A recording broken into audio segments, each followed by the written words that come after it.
All right. What's up, everybody? Today is Thursday, January 11th, 2018.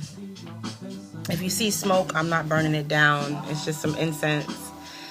I guess we're still doing the Happy New Year thing, so Happy New Year. For those of you who know me, my name is Cashel. That doesn't make any sense. For those of you who don't know me, my name is Cashel. And for those who do know me, you usually call me Cash. So this is my second week. Actually, third week, really. I'm starting to do this weekly conversation about all things that come to my mind from random thought, and a lot of that comes to my mind from God, from Spirit. And I got to tell you something. Spirit, Father God did it today. Believe me, I'm surprised that I'm sitting here talking to you guys because I have had a very challenging week. And I'm sure no more challenging than anyone else, but it's intense. So I'm happy to be here with you guys. And I mustered up all the courage I could and prayed over myself. And here we are. So we're going to get started in a little bit. Y'all hear that Bilal in the back? Reminisce. Will I ever see her face again? This week I spent a lot of time listening to music from college years. Damn, it brought me back. So many memories. Bilal, what an artist, man. He's so down to earth, man. Yes, God is so good. He's so good. I can't even. I wish there was something I could say besides good. It's great. But yeah, just reminiscing on all those memories of being 19, 20 and hearing music that you never heard and smoking for the first time. Well, for me, smoking for the first time and feeling what that was about, getting it all together with the men and boys liking you. And it was just, God, it was just a good memory. So this music is bumping in the back. I'm going to turn it down just a taste.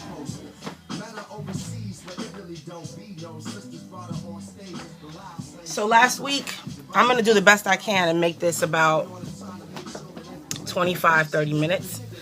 And hopefully as I go forward, I can make it shorter, more concise, and try to stay focused on what I'm trying to bring forward and maybe come on live again and we can have discussion afterwards. But last week we were discussing marriage from the spiritual perspective, and it was a very exciting conversation. We talked about the body and the soul and the spirit, and I shared some words that I was so happy to receive from Pastor A.R. Bernard at CCC here in Brooklyn, New York. And he was just talking about the differentiation of being married from your spirit or your soul or your body, and kind of getting that together before you decide to rush into something that's a lifelong situation. So it was a good conversation. And in that conversation, of course, because I kind of feel like I'm synonymous with sex, we touched on talking about the promises of the penis and the puss. And we really didn't go too far with it, and we will get into it a little bit this evening. But I wanted to just kick off this conversation tonight. And you know, I want to be honest with you all. I don't have any shame about what I'm about to share with you. But me, like many people, I definitely suffer with some issues regarding my mental health. And this time of year, I mean, I don't know where you are. If you're in the South, well, lucky for you, because it's warm. Although I did hear y'all got a cold brush. But up here in New York, it's really cold. And we had a really cold week last week. This week's been a little bit warmer, you know. And seasonal affective disorder, or SAD, is something that a lot of people go through. Which basically means as the seasons change and it gets colder, people tend to isolate, they get depressed, they're not able to really be who they know themselves to be or the person that people around them know them to be. And outside of having that seasonal issue, I do have challenges on a daily basis that I deal with. And this week was hard. It was really hard to find the courage to fight and the courage to stay encouraged and cling on to the good things in life. And, I'm sharing this. I don't want anyone's pity, sympathy, or compassion is always welcome, but it's not even really about that. It's just really, I'm no different than anybody else who's suffering. And I feel like it's my responsibility as a person who suffers with mental illness to say out loud that we have to care more about people who are suffering with these issues, and not just look at it and think about it like, oh, a lot of people don't want to be the sucker. That's how they feel. Like, I've had a bad day or two or three. Get up, get over it, And so the thing about it is like, once you say something like that, it just cuts off the opportunity for someone to really engage with another person and hear where they're coming from. And too many times, especially in Black communities, persons of color communities, it's not really taken as seriously. And that shit's got to stop. There's no other way to say it. The shit just has to stop. And people have to find the compassion in their heart to look at someone who's mentally ill like somebody who's got a broken leg, which is like a trauma accident, or, someone who's got cancer, which is something that they didn't ask for, or someone with hypertension or diabetes, someone who's suffering with something that they didn't ask for. And I think anybody who knows me knows I'm pretty, jovial for the most part, and silly and chatty and everything like that. And, we all need our time to kind of disconnect from the world and be who we need to be. But I wouldn't opt for that. That's not an option I would ask for, to be in that state of deep depression where you can't necessarily draw yourself out, but you got to rely on not only your support system, but for me, my spirituality and God specifically, to really hold on and have the guts to just stand up and say, you know what, you're not going to win. You're not going to win. So I've spent much of this week in the dark, in the bed, and just in a lot of discomfort and pain in my mind and in my body. And it's really difficult. It's really difficult. But I will not lose my faith and my desire to be a source of love for other people. And I prayed to God all week that, I think sometimes when people love God or want to attach themselves to positivity, they don't allow themselves a moment to not be perfect or appear perfect. And it's not about that. There's a time for vulnerability. And you do need that vulnerability. As much as you get up every day and you go to work and, you're somebody's hero or you're somebody's mom or someone's sister, all of that's great. But too much of anything is really not life. Life is about balance and having a little bit of both happening. So I've learned to embrace that time where I'm not myself. And I've learned to ask for space so that I can get myself together and ask for people in my life to show up to support me in the ways that they can. This thing is saying my battery's dying. And just learning not to be afraid of myself, And I think most importantly, so much more, I'm always waiting on inspiration. I'm always waiting on inspiration. And it always, every single time I go through a horrible bout with the challenges that I face, something always comes along and just pops me up. It's like I'm in a slumber and then I'm up, and then I'm back, and so I got to share this with you guys. What popped me up today, I thank God. And then, faith is really not about the word. It's not about the word. It's about the action, which is not necessarily always clung to positivity. It's not always clung to doing, and it's not always clung to what we want it to look like. Sometimes having faith It's just knowing that things will change. Doesn't mean for the better, doesn't mean for the worse. Just knowing that things will change, you know. And I'm so sorry, guys. My phone is dying, and I'm having some issues. I hope you can see me and hear me still. So let me tell you what happened. And then we can get to the penis, because I know you savages is waiting. I'm only kidding. You're waiting for that. But anyway, so love documentaries to death. Documentaries are everything to me. I am so inspired by other people's stories of triumph. So anyway, especially music documentaries and sport documentaries. Love them, especially football. So there's this show on Netflix called Last Chance U. I don't know if anybody's ever seen it before, but it's a documentary about these brothers, and you know, there's a few not brothers in there too, but mostly brothers.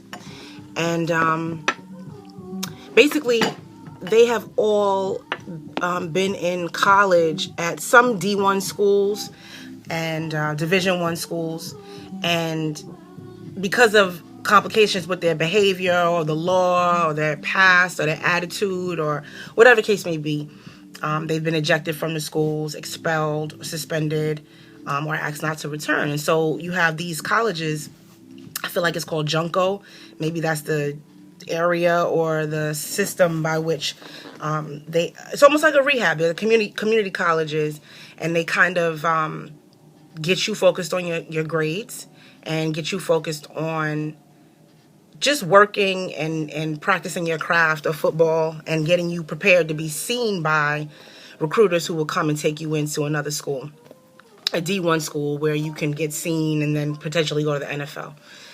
So this documentary on Netflix, Last Chance U, oh my God.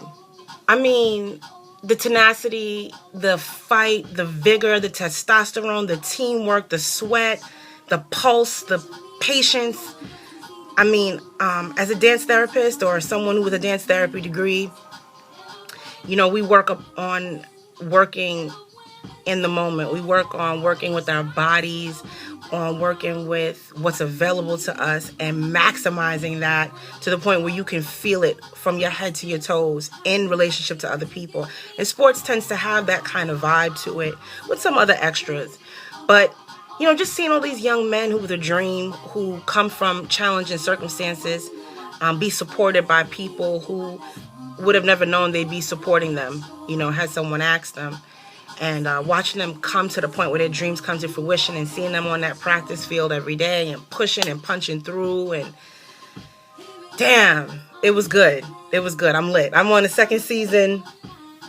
I'm about to be on the second episode. So shout out to what's it called? Eastern Mississippi Community College. Yes, that's probably not even southern enough. I believe it ain't even southern enough. I might be from New York, honey, but I want to get down there and eat some biscuits because y'all done inspired me now. They got me so worked up and revved up. I wanted to make a cheer up, boy. I said, damn, who would have known, right?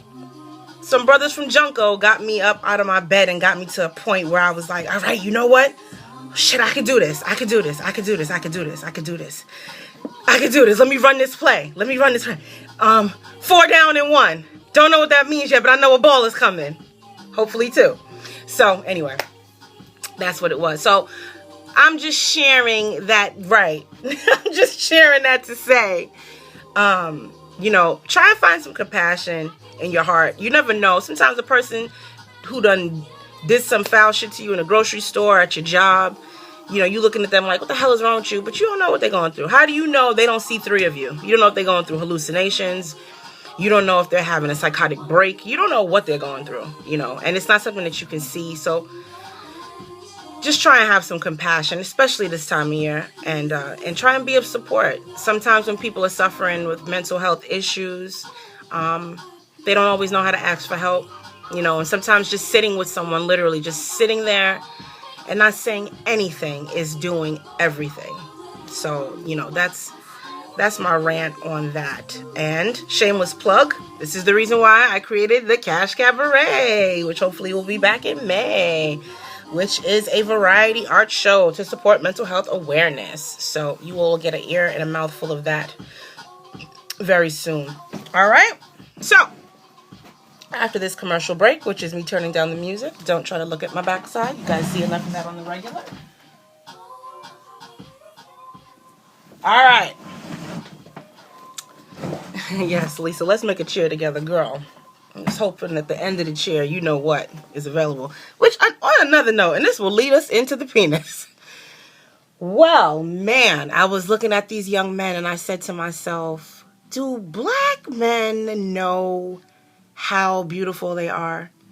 Like, are they really aware? I don't mean, like, even from their own perception. Like, to just see them in all of their masculinity, and their skin is so brown, black, and shiny, and oh God, and they're so chiseled, and it's not I'm not even being sexual here. I'm just really like dialing into the fact that they look like gods, like statues, you know? I was looking at them and I'm like, Jesus Christ, like, the beauty is crazy. It just pops off the screen, you know? But last week we touched on talking about the promise of the penis and the promise of the puss. And so I know people are wondering what I mean when I say that. And so, you know, I also want to say a lot of this, what this is going to be on Thursday nights. I'm not trying to make no mandations on how people live their life, and I'm not here to preach or anything like that, but these are just things. I get a lot of information spiritually and perceptually through reading and looking at shit, and I just feel like I need a place to kind of air it out and see if it relates for anybody else besides me. So these are my ideas and how I perceive the world. But I feel like so much irresponsibility going on with the pipe, and I get tired of hearing men that I know speaking down about women, right?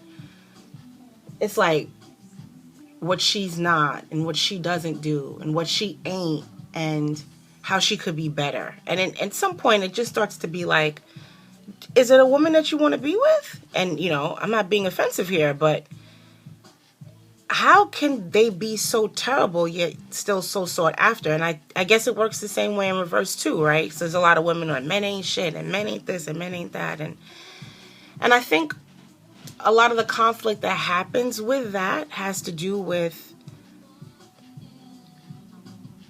I think we jump ahead of the game with our body before we give right or time to the other elements of who we are. And I think that when you have a penis, ownership of that piece that, you think because it's between, right in the middle in the center of your body, and it dangles back and forth, and it got balls to go with it, and you got to wash it. And, if you're not into washing it, you got to wipe it. And if you're not into wiping it, or maybe you do both, and maybe it's got a hood, you got to pull it back and clean it. Sometimes you tuck it. I mean, just because you take care of it doesn't mean that it doesn't come with its own set of responsibilities, like your body, And I just think there's too many men, and we'll get to the women too, but there's too many men who, they want to look good. They want to parade themselves in a way, especially here in New York. Like, New York guys, I just feel like they feel like they're a prize. A lot of them do. I look on the subway sometimes or walking around in the city and stuff like that, and the way they carry themselves is like when you see dogs at a dog show. They prance and they primp, and they all do this pose. I can't stand this. If I see this one more time, I might just jump off, right? Here go the pose right here in the pictures, right? Everything is here. Really? You don't know any other pose? How many times am I going to see that? Or one of the, like, let me get it right. Hold on, wait. Take the picture. You too cool to look in the camera. Everything got to be to the side, and it's just like too cool for school kind of thing. And I am not attracted to that. And I think a lot of other women aren't either. But so first of all, it's like there's no humility, And I know black men, look here, it is what it is. Black men are some fly men on more than one level. They got a style to them. They got a walk to them. They have a language to them. They have a way in which they interact. I get it. I understand it. But at some point, there has to be some level of humility and relatability, I believe. And, so they're walking around with this endowment. And then some of them are doing things to women that you just don't do to a woman if you don't plan on staying. And this is what I'm talking about with the promise of the penis. So here's what. If you don't plan on staying, stop diving down into a woman's guts. Give her a shallow fuck. Fuck the walls. You don't need to be deep down in the bottom of her ocean if you're not trying to scuba dive on the regular. You're just going in there to get your feet wet, or you're hot and you want to cool off. Stop jumping down in everybody's box and you're not staying. Because there's things that go along with that, such as biologically, when women have an orgasm, there is a biological attachment that happens. You have no control over it. You get orgasmic, an attachment situation goes on. That's biology. Your body is doing its own thing, whether you like it or not. You may even like him. You may have thought you wanted a one-night stand. All of these things. And now, after you thought you could handle it and kind of keep it cool and play it cool, you on his line, you in the front of his house, you want to know where he's at, what he's eating, what he likes, and all this other kind of thing. So, I just feel like it's important to know that just because you have a dick doesn't mean you got to stick it in everything. You don't have to probe everyone, and have some pride. So there's promise, right? So if you're going to be down in a woman's Netherlands, make a promise, or either or. If you know that's how you like to get it in, take a step back. Don't be afraid to say no. For the last time I checked, and these are 90s stats, so I could be wrong, it's like 12 of us to one of you. Who knows? We in the millenniums. It could be 50 of us to one of y'all. I have no idea. But you don't have to be down up in everything. You know what I mean? Just have a little bit more discrimination about this shit. You know what I'm saying? Because, you're giving them dick like a husband would. I use that term loosely. But, and I say husband in terms of someone who's going to stay. But you ain't staying. Matter of fact, you don't even want to call the next day. So what's the point? And I think there's a problem with that. So the intensity by which you are expressing yourself to her and trying to engage with her and be there with her and get all in it and grind on it. You want to eye stare and breathe together and sweat and call me this. And look, if you can't have some kind of respect for what that kind of emotes out of a woman, stop getting all the way down in there. Okay? Take it easy. Penetration. It's called penetrate. You're getting into something, right?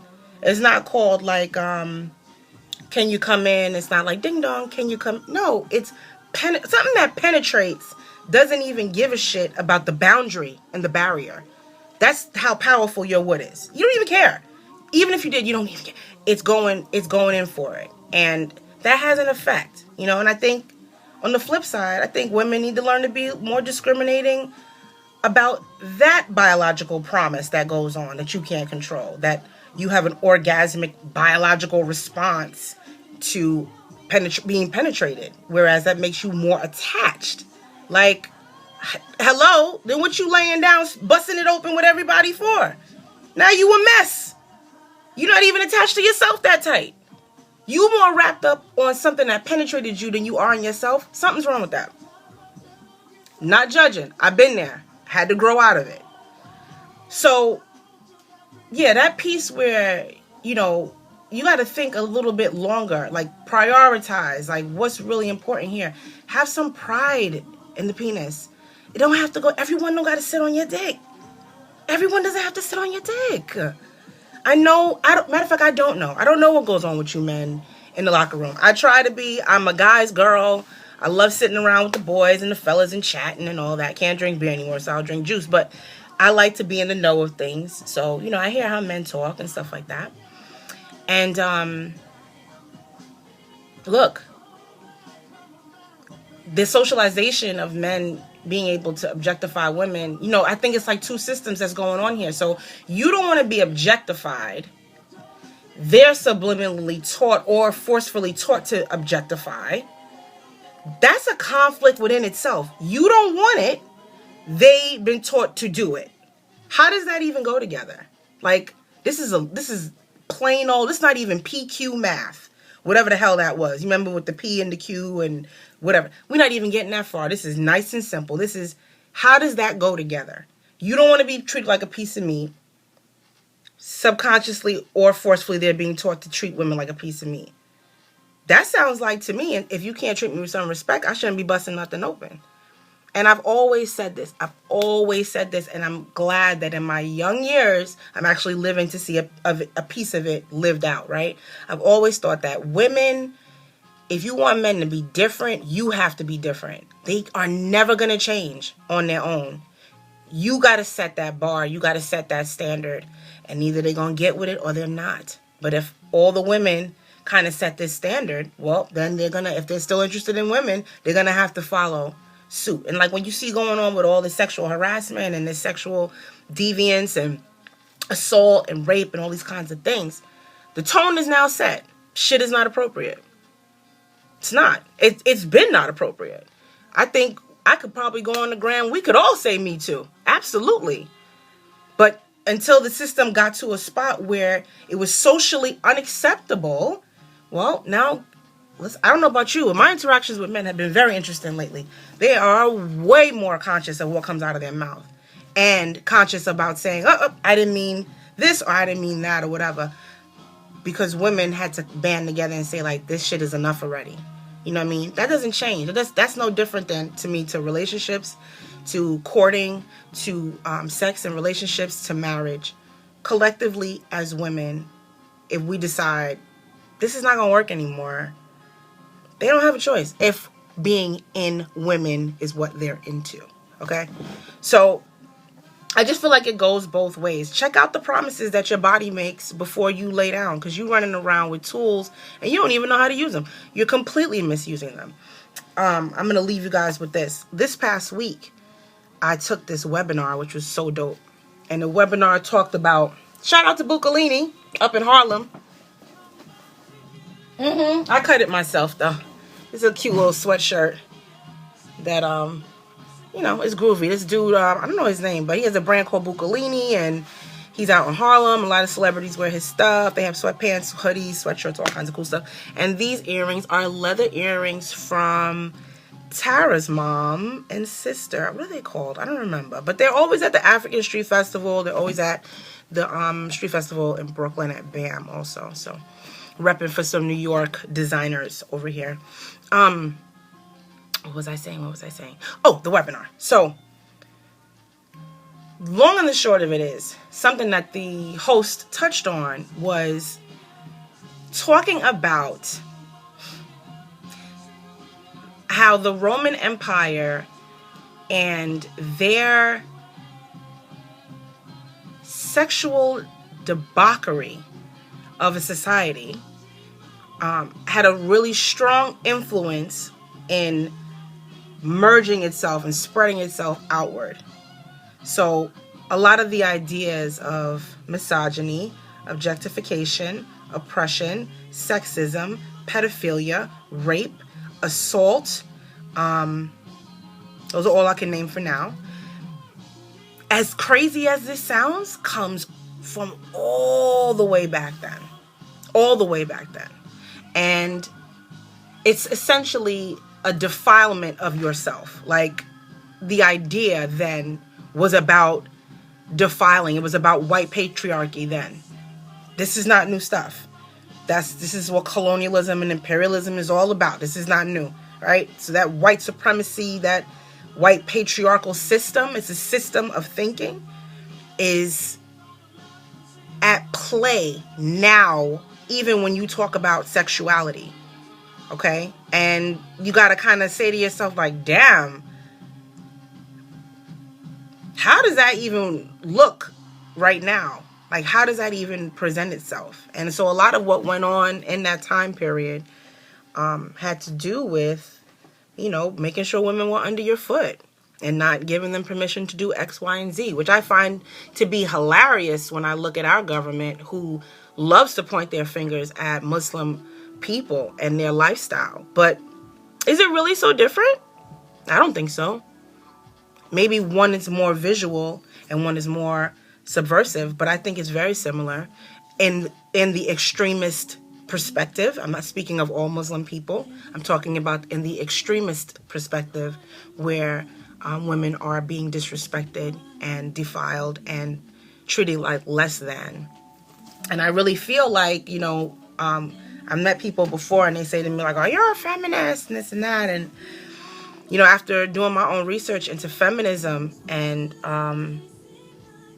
in America, I will not tie myself into that. Absolutely not, because it doesn't represent me. And I think the feminist movement, in my humble opinion, has a lot wrong with it that's still left over till now. And I think that this idea that I'm going to fight you to get you to respect me, or I'm going to tell you I'm just as good as you are so that we can be on the same level, or I'm going to take on your actions because you're no more stronger than I am. To me, that sounds divisive and it sounds childish. That sounds like women who don't know what they have inside of them that's powerful. That is not in competition with a man, ever. It's never in competition. It is separate and totally equal at the same time. So I do not respond to that. And I think that what is considered feminism here in America is a completely flawed attempt at feminine empowerment in the realist perspective. I believe that. And so I don't subscribe to that shit. And I could actually see where white feminism, right, because let's call a spade, has not only taken a stance to try and fight against that white patriarchal mumbo jumbo, but I think it also kind of enveloped some of that same mentality also, you know, because I don't think that being free in your body sexually doesn't mean that I get to sleep with everyone I want to. That does not equal sexual freedom. That's based off if you think that your freedom is only held in your body. And my dear, if that's what you think, then that's a problem. It's how you explain people who are in the prison system. Shout out to all my brothers that I keep in contact with who are political prisoners. These brothers are soldiers. They have been in longer than I've been alive. Okay? And the conversations that they have to offer in those letters, their minds are free. They're flying. The only thing that jail is housing is their body. But everything else is way gone. It's way gone. Your mind is your freedom.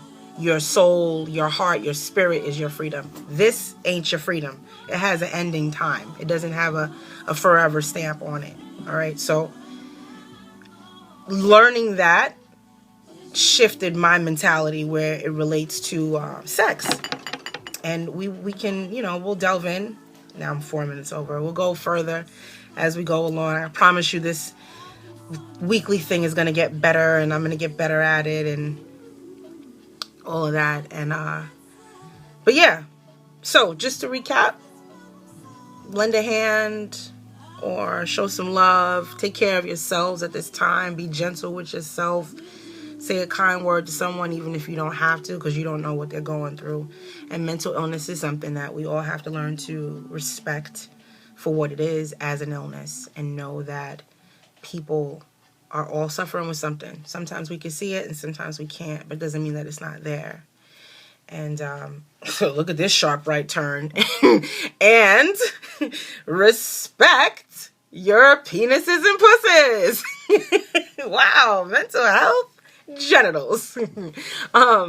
You know, keep that in perspective. We're going to dice things down more.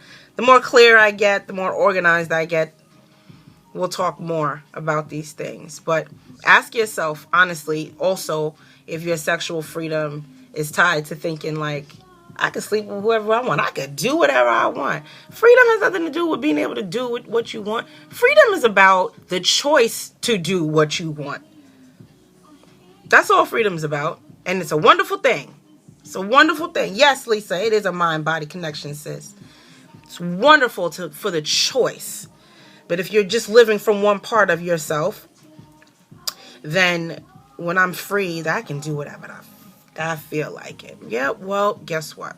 There's going to be things that goes along with that. That's going to hurt you in ways that you can't see. And then, you know, you wind up with shit and you're like, how did I get here? Well, let's map it out. What choices did we make? What did we do to get to this spot? And a lot of that has to do with self-reflection and not being afraid to sit down and square off and look at yourself and say, what have I done and how have I participated in this pain that I'm feeling? And my participation doesn't make me a pariah. My participation doesn't make me a piece of shit. My participation in my own pain makes me a person. And as a person, I need love, and I need attention, and I need grace, and I need forgiveness, and I need all of those really great things. And I can give those things to myself without cracking open my puss. Who would have known? So we'll build on that some more next week. I'm calling this Spirit Talk with Cash until another name comes to me. If not, that's what it's going to be. And I pray you all have a wonderful week. I'm glad that you stayed and you listened to me and you chatted with me. And I'm going to come back on live and chat more if we want to do that. All right, everybody.